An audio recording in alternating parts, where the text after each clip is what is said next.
If you figured out what you're looking for, you've talked to a lender, and you have your pre-approval in hand, congratulations. Now we can start looking at houses. But before you start booking showings for every house you see online, there's one more really important decision to make. Who's going to help you through this process? Because finding a house is only one part of what your real estate agent should be doing for you.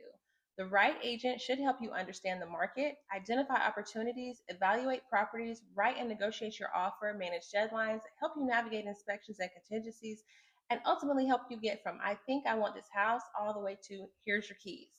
So today we're talking about how to choose the right agent and how to set up your home search the right way. I'm Jamie Tolbert with Real Brokerage, and this is part 3 of the Home Buying Blueprint. If you missed the first 2 videos, we started by building your home buying strategy, and then we talked about getting your finances and pre-approval in place. Now we're finally ready to enter the market. So how do you actually choose an agent? Maybe your cousin knows someone. Maybe you've been following an agent on Instagram. Maybe you met someone at an open house. Or maybe you've been searching online and now you've got 12 realtors trying to call you. Here's what I want you to remember. You don't necessarily need the agent with the biggest social media following or the most signs around town. You need an agent who understands what you're trying to accomplish and has a process for helping you get there. And yes, I absolutely think you should interview your agent. This is a major purchase. You're allowed to ask questions. In fact, I want you to. Here are a few questions I would ask. What's your process for helping a buyer from beginning to end? And pay attention to the answer. You want someone who can clearly explain what happens next, because buying a home has a lot of moving pieces and you shouldn't spend the entire transaction wondering, okay, what am I supposed to be doing now? Second, ask, how well do you know the market where I'm looking? That doesn't necessarily mean your agent has to live 3 streets away from the house, but they should either understand that market or have the ability and resources to properly research it, because we're eventually going to need to understand things like comparable sales, inventory, competition, pricing, and negotiation. Then, how will we communicate? This one sounds small. It's not. Maybe you hate phone calls and want everything by text. Maybe you want someone to call you and explain every detail. Maybe you need updates every day. Maybe, just maybe, you don't. Talk about that before you're in the middle of a multiple offer situation at 8 o'clock at night. And here's another question I really like. What mistakes are you seeing buyers make in this market? That question can tell you a lot, because you don't just want someone who can open a door. You want someone who can help you see around the corners. Once you found the agent you want to work with, have a real buyer consultation. And I know that sounds very formal. It doesn't have to be. The point is to sit down and make sure everybody understands the plan. This is where you're going to take everything we worked on in videos 1 and 2 and give it to your agent. Here's why I'm buying. Here's my timeline. Here's my comfortable budget. Here are my must-haves. Here's my nice-to-haves. Here are my absolute deal breakers. Here's where I'm willing to compromise. And here's where I'm not. The more information your agent has, the better they can help you. This is also the time to discuss how your agent will represent you, what services they'll provide, and how compensation works. Depending on where you're buying and the circumstances of the transaction, the way the buyer agent compensation is handled can vary.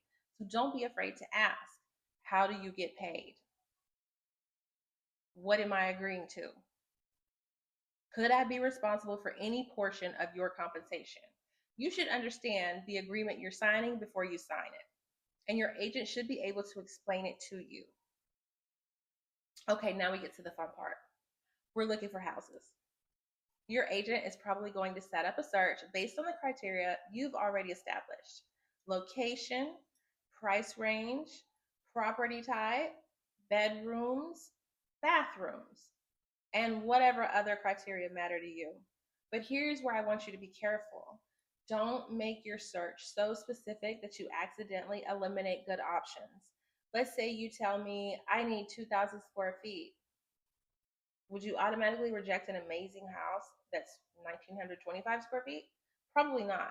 Or maybe you say you need 4 bedrooms, but we find a 3-bedroom home with a separate office that actually works better for you. This is why I like to search around your priorities instead of creating 20 rigid filters. Remember our conversation from video 1. Must-haves do not mean everything I've ever dreamed about having in a house. We want enough criteria to eliminate properties that clearly don't work without accidentally eliminating the ones that might. Now, here's something buyers don't always realize. The homes you're seeing when you scroll online represent the properties that are publicly being marketed and syndicated to those websites. But depending on the market, there may be other opportunities your agent can help uncover. That could include properties that are coming soon, properties being marketed within agent networks, homes where an owner may be considering selling, or other opportunities that aren't showing up in the search you're refreshing 10 times a day.